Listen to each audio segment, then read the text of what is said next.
Hello guys! For today's video, nandito nga kami para makilala ang ibang pastor and pastora ng Christian Alliance Church. Welcome, Mr. and Mrs. Hello po. Si Katoro at saka si Katola. Hello po. Sila yun. Ano kami eh? Di mo lang alam. From Dipon.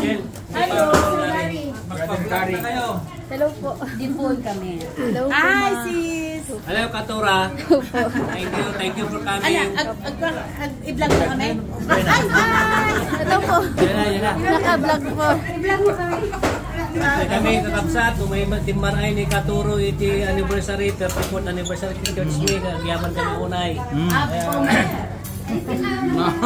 Siya po pastor ng San Manuel.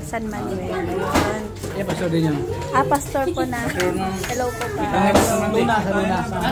Luna po. Kita ko na talaga. Dipon Kiri. Ada ti vlogger nga sikat. Pinasikat ni Lord. Shoutout nga pala sa pastor ng San Manuel Alliance Church, pati na rin sa pastor ng Bustamante Alliance Church. At last, shoutout din para sa pastor ng Dipon Alliance Church. Atin man ito yung kwan, mag-vlog, hindi bakat ng konti lang. Maraming nga nagkamat eskupita. Sa mga oras nga niyan, mga kakabsat, nakipagkwentuhan na rin kami sa ibang mga pastor. Rohel Dumaya po.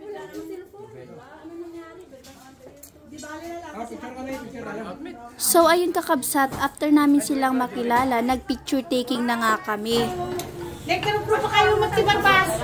Nagagalak nga kaming makilala ang iba pang pastor dahil minsan lang namin silang makasalamuha. Madalang nga lang din kasi ang pagpunta namin sa Kawayan. Kapag may special event lang kami nakakapunta dahil nga nakatira na kami sa Ilagan. Shoutout nga pala sa mga brothers and sister ng Kawayan City Christian Alliance Church. Marami ding member ng church ang nagpa-picture kay Katuro. Syempre mga solid followers din natin yan. Shoutout nga pala sa lahat ng solid supporters ng Katuro and Katura. Shoutout nga rin pala sa aming Rev na si James Labrador. Sunday school nga rin yan kakabsat, kaya ang aking anak nakijoin na rin sa pagkulay-kulay. Kaya ini-encourage ko rin kayo sa mga parents dyan, isama ninyo ang mga anak ninyo. Dahil napakahalaga rin habang bata pa, natututo na silang masanay sa pagsimba. Sabi nga sa Proverbs 22 verse 6, train up a child in the way he should go, and when he is old, he will not depart from it. Kaya nga ako bilang parents, sinasanay ko ng mga anak ko sa pagsimba. Oh, very good. Tia, tingin ko nga drawing mo. O diba, kita naman dyan, ginalingan ng anak ko yung pag-color niya. And syempre kakabsat, dahil hindi ako natuloy noon sa National Alliance Women Convention sa Iloilo City, binigay pa rin ni Pastora yung mga gamit ko. After nga rin namin umatin sa church anniversary celebration, binigyan na rin kami ng aming pastora ng souvenir, o diba bongga? Thank you for watching!